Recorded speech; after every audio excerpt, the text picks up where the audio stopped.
Un cordial saludo para las personas que nos acompañan el día de hoy para esta conferencia sobre el delito de lavado de activos y trataremos tangencialmente el delito de enriquecimiento ilícito y extinción de dominio.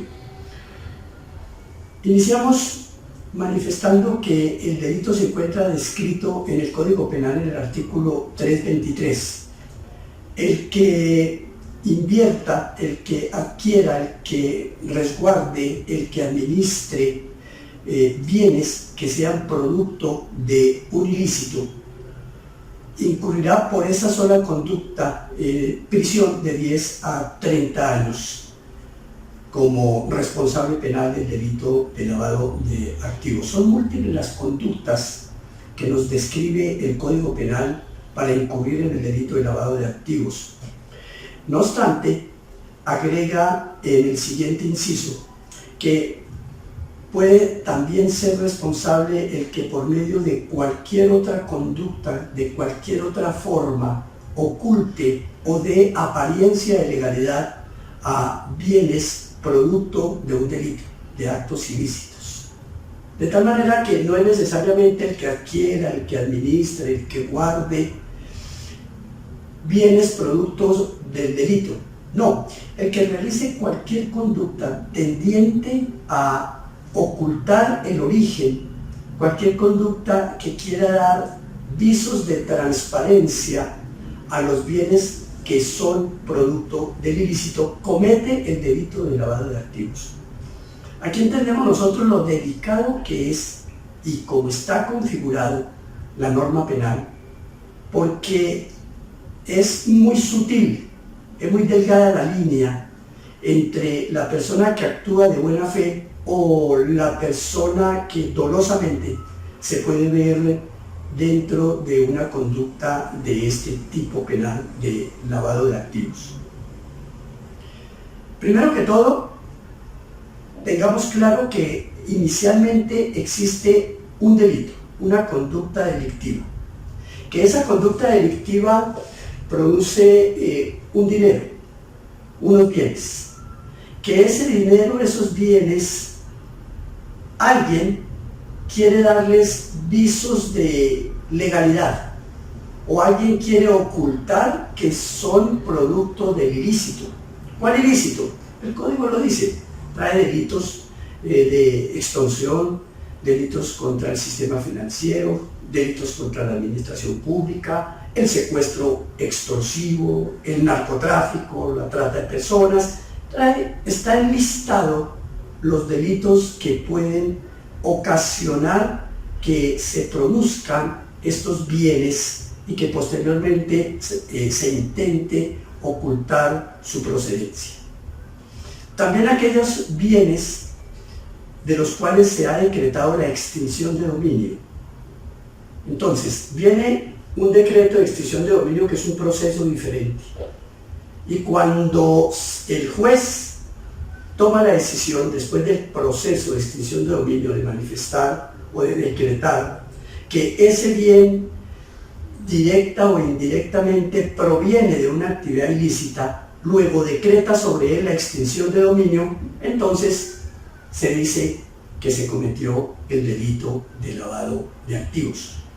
Lo mismo con el delito de contrabando.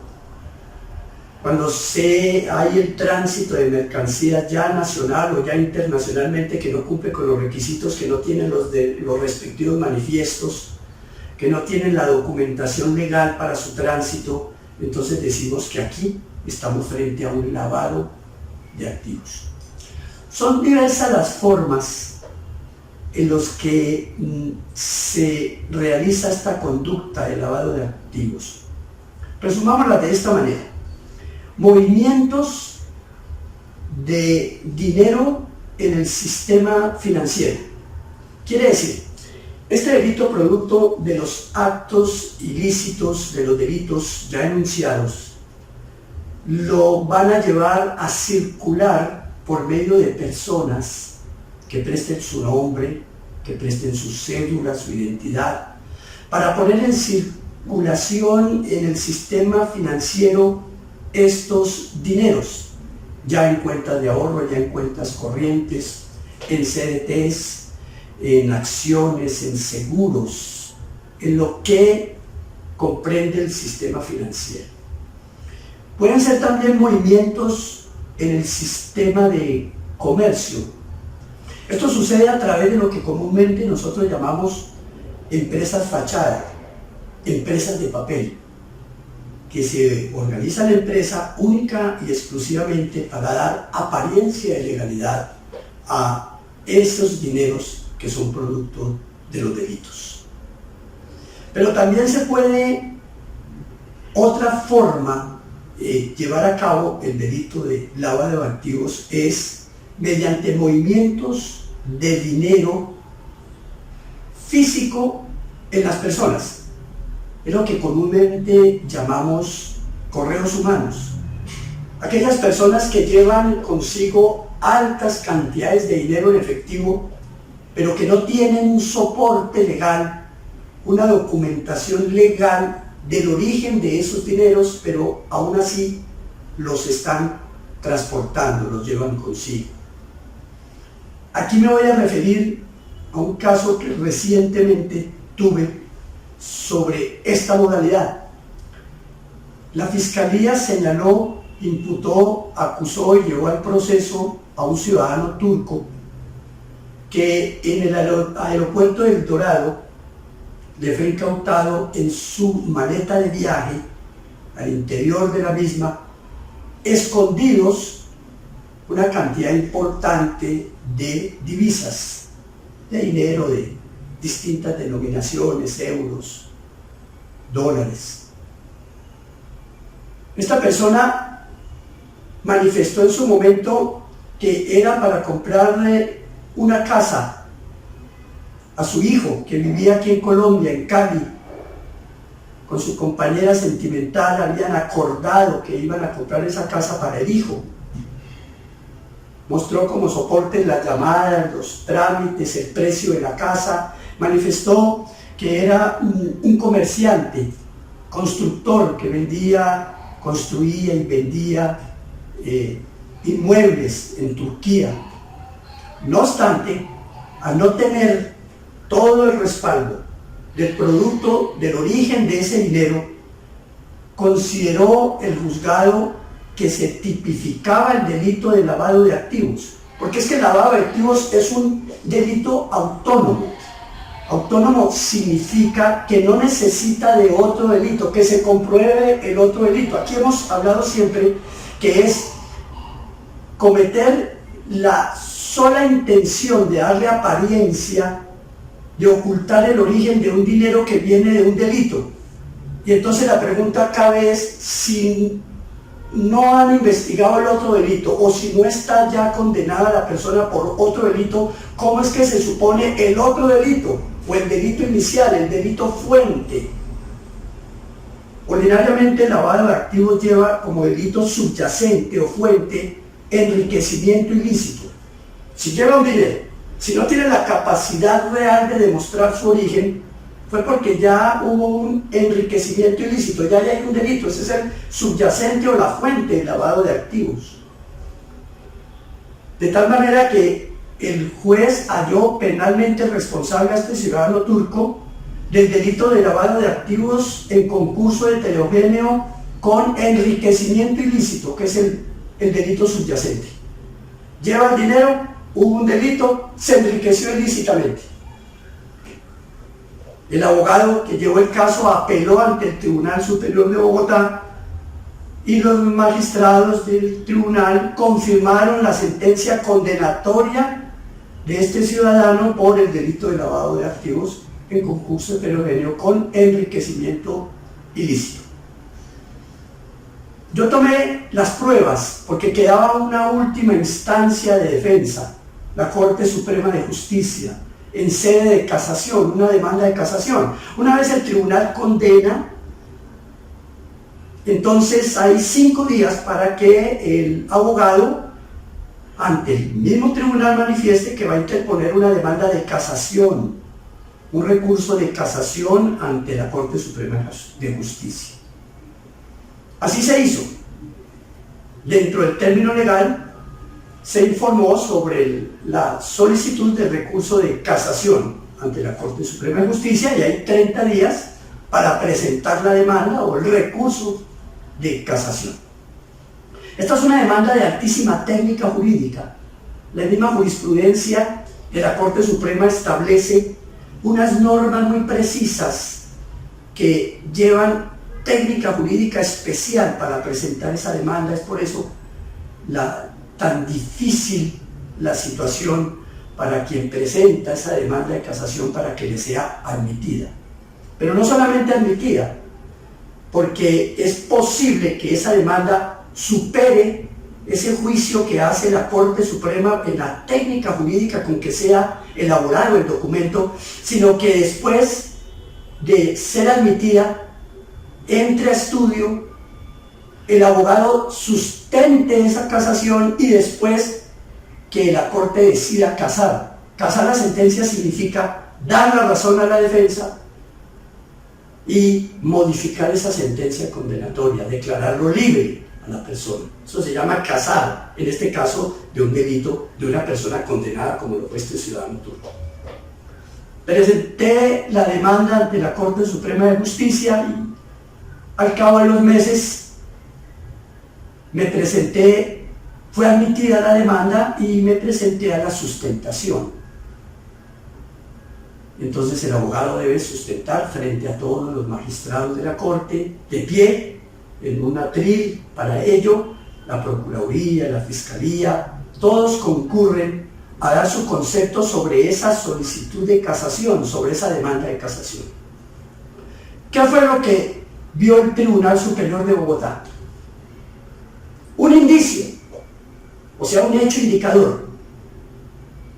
El que el ciudadano turco viajó, llevó ese dinero escondido subrepticiamente, oculto, una cantidad importante de divisas, sin haberla declarado ante la DIAN, sin llenar el formulario pertinente en el trámite de ingreso al país, sino que la llevaba ocultamente.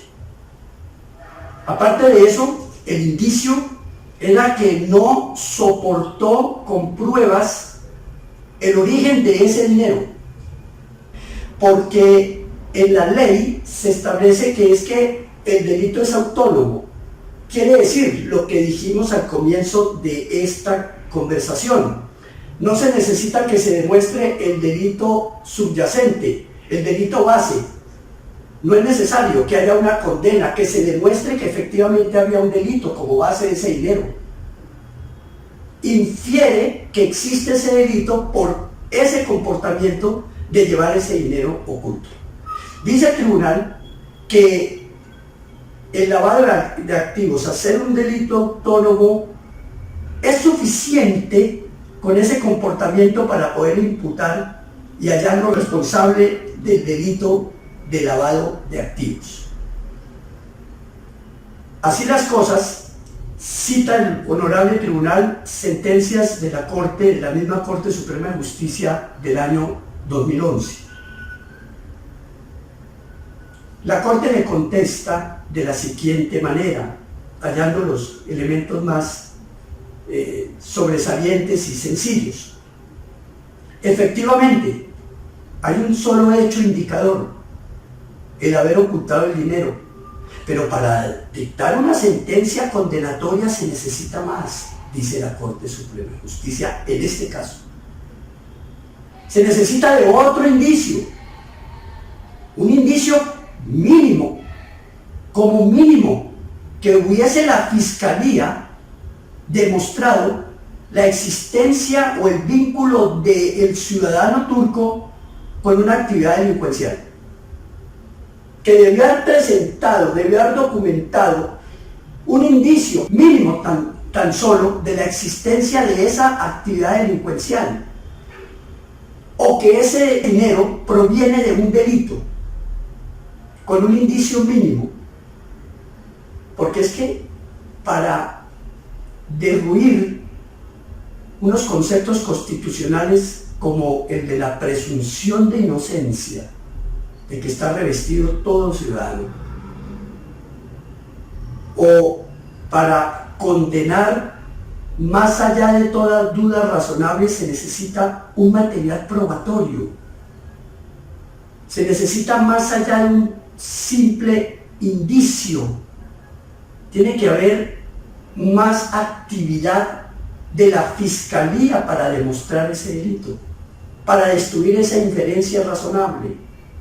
Igual, cuando se está frente a un proceso de extinción de dominio, hay una inferencia razonable, dice la fiscalía, de que usted, por ser familiar de alguien que está o estuvo en curso en delitos, actividades delincuenciales, ese patrimonio que usted tiene, ese bien inmueble, esa casa, ese apartamento, ese negocio, es producto de esa actividad delincuencial. Entonces, si la persona es inocente, obviamente sienta esa protesta. Hemos visto en el programa Séptimo Día, en varios capítulos, cómo hay personas que dicen que esta ley de extinción de dominio necesita reforma, que es injusta, que nos está llevando a procesos en los que ellos no tienen absolutamente nada que ver. El argumento en contra de esa protesta de esos ciudadanos es: bueno, cualquier persona en cualquier momento tiene que demostrar él mismo de dónde obtuvo su patrimonio. Debe tener organizado de dónde obtuvo ese bien que está ocupando. En cualquier momento debe estar en capacidad de demostrarlo. El problema está en esto de la extinción de dominio, que se parte de una inferencia. Fíjese usted que cuando estamos hablando del ciudadano turco y el dinero, es una inferencia de que si está escondido es porque viene de una actividad delincuencial. Ahora, en extinción de dominio exactamente lo mismo, es una inferencia de que si es familiar de alguien que estuvo en curso en un concierto para el IQIP, que fue la clase que vimos los días pasados, entonces ese patrimonio, ese capital, esos bienes están ligados a la actividad delincuencial que prestaba el familiar, el amigo. Entonces las personas cercanas se van a ver afectados. Deben demostrar hasta la saciedad, deben demostrar con lujo de detalles, paso a paso, cómo fue que obtuvieron ese capital para tener ese bien sobre el que la Fiscalía quiere adelantar ese proceso de extinción de dominio. La Corte aquí les está diciendo, y me parece esta sentencia importante, le está diciendo que no es suficiente con esa mera inferencia, con ese indicio, que la Fiscalía tiene que alegar más indicios, así sea mínimo, de la vinculación de la persona afectada con el lavado de activos para extinción de dominio, de la persona afectada con esa actividad delincuencial, con ese delito o con ese dinero producto de ese delito. Tiene que haber un vínculo. La Fiscalía debe demostrar para poder, ahí sí, más allá de duda razonable, proferir una sentencia de responsabilidad penal sobre una persona. Me voy a permitir, ya para que terminemos, leer la parte que acabo de mencionar, que me parece importantísimo. Esta sentencia fue del 6 de mayo de 2020, magistrado ponente Luis Antonio Hernández Barbosa.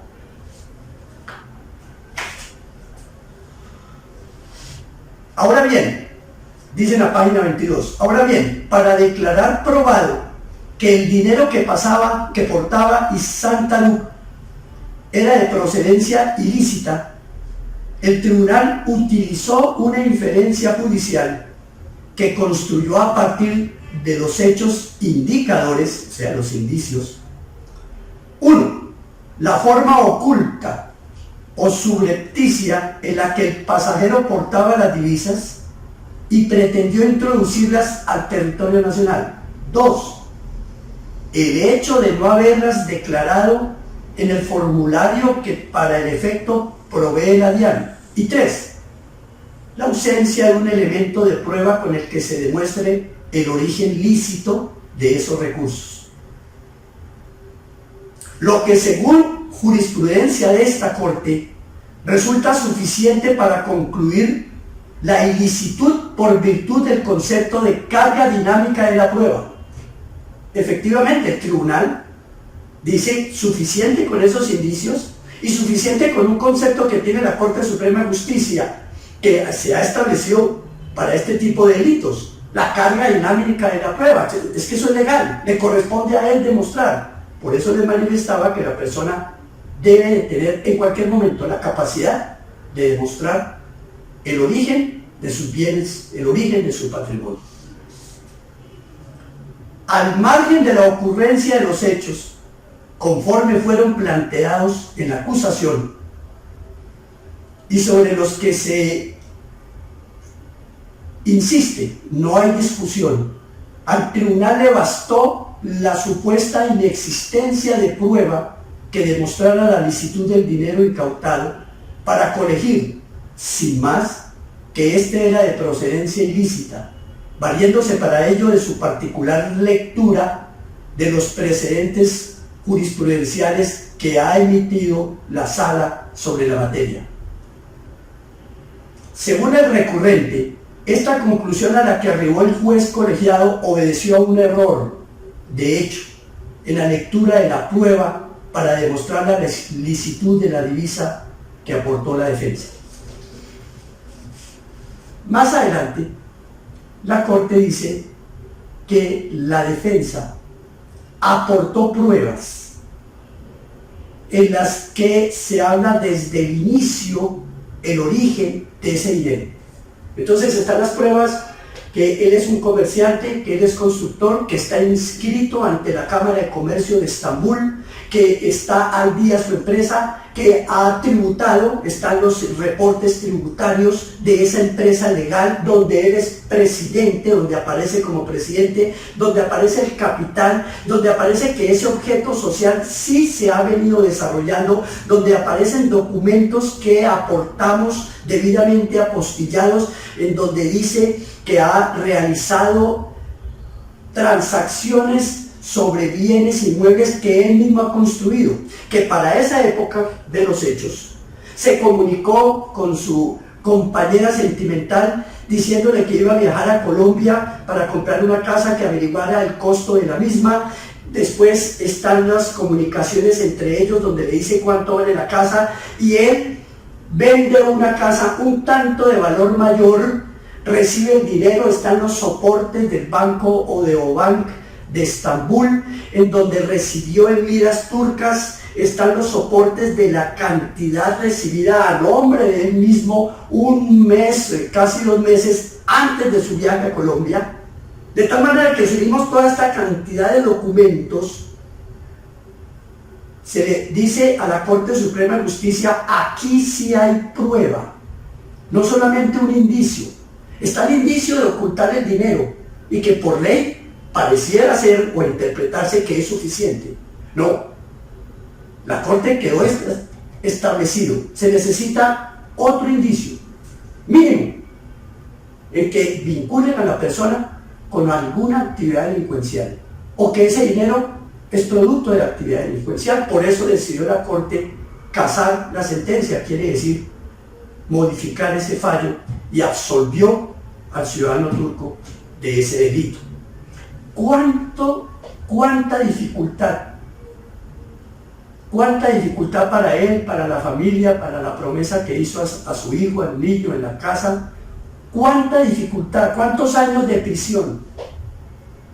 Por un error grandísimo, por una imprudencia enorme, monumental, haber traído un dinero en el fondo de una maleta.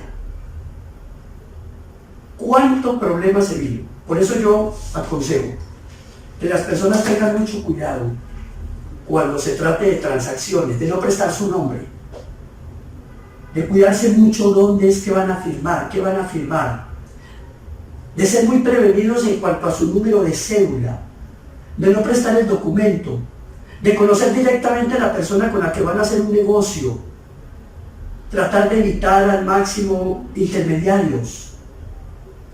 Es más, no es exagerado, de averiguar los antecedentes judiciales de las personas con las que van a establecer contactos comerciales, realizar transacciones importantes.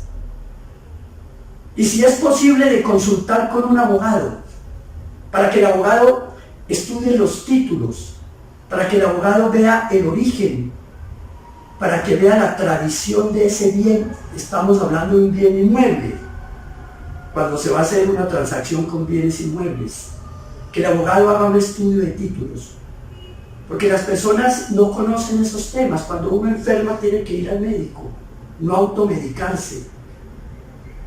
Las personas ignoran esos temas y creen que pagando un dinero, haciendo una promesa de compra-venta, llevándola posteriormente a la notaría, corriendo una escritura, ahí son propietarios. Todavía no son propietarios.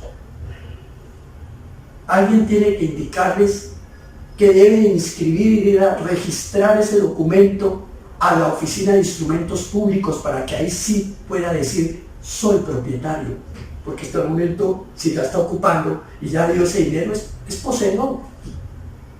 De tal manera que ese es el consejo que doy a las personas que van a adelantar transacciones, negocios, con el fin de que no se vean incursos por simple descuido, por imprudencia, en delitos de esta naturaleza.